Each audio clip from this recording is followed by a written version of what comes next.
I want to talk to you about the David Petraeus schedule. It's something we've been talking about all morning. You're a former military man. Do you believe that he should have resigned? And I'm curious about your thoughts about him. Oh, it's another subject, but he's part of the military machine that's come into existence since 2001. And I don't understand all the furor. I mean, in American media, they're praising him as a hero. I don't see the hero. I see a misguided policy in Iraq, a misguided, even more misguided policy in Afghanistan.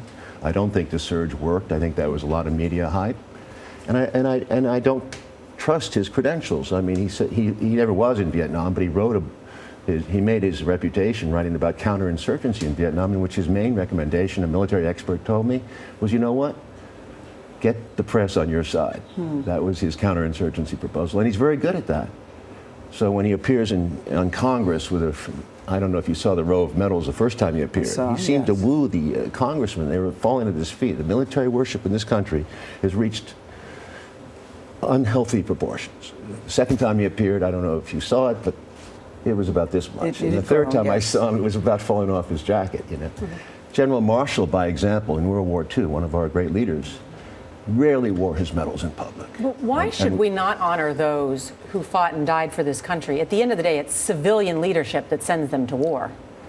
I am all for honoring people who serve. I mean, I did serve, and I'm a veteran myself.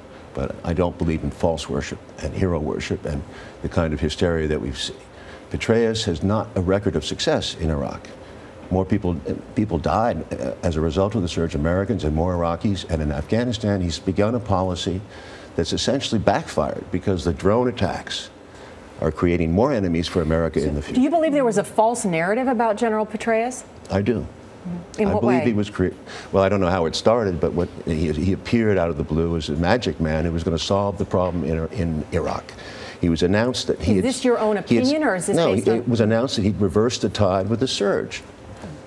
You know, the surge is an interesting story. I mean, you can get into it. Michael Hastings knows a lot more about it, but essentially there's a lot of bribery going on when the U.S. goes into these situations, whether it's Vietnam, whether it's Iraq or Afghanistan. There's a lot of payment of money that goes on. We buy people off, and Petraeus played both sides in the Civil War.